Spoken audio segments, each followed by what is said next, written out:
আপনারা কিসের হিন্দু? মুসলমানরা 1.5 কেজি পেঁয়াজ কেনে সপ্তাহে, আর হিন্দুর 3.5 কেজি পেঁয়াজ না হলে সপ্তাহ চলে না। এরা গায়ত্রী জপ করতে জানে না। ছেলেদের যদি গীতা পাঠ করতে দেওয়া হয়, ছেলেরা সেই গীতা পাঠ করতে জানে না। মুসলমান ছেলেকে যদি কোরআন তেলাওয়াত করতে বলা হয়, সে কানে আঙুল দিয়ে ওয়াজ বিল্লাহি মিনিয়া শাই বলে আরম্ভ করে দেবে কোরআন তেলাওয়াত। আর হিন্দু ছেলে বলে ওটা আমার অভ্যাস নাই। তুমি কিসের হিন্দু? আপনারা তো খোঁজ নেন না।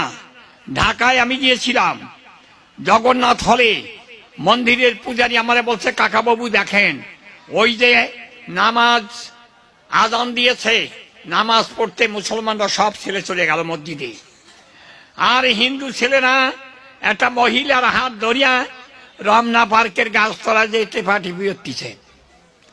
বাবা শাপলা বিক্রয় করে ছেলেরা টাকা পাঠায় পড়তে, মা গুটে বিক্রয় করে ছেলেকে টাকা পাঠায় পড়তে, আর আমার ছেলেরা টিভির সামনে বড় চোখ করে বসে থাকে, আর এরা যাইয়া ওই টেপাটিপি করে রমনা পার্কের গাছতলায়। এরা নাকি হিন্দু?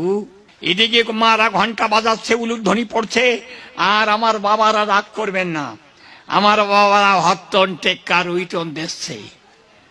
রাত 12টার সময় বাড়ি আসে, একটু চুল্লি খেয়ে ঘুমিয়ে পড়ে, একটু বিড়ি খেয়ে ঘুমিয়ে পড়ে।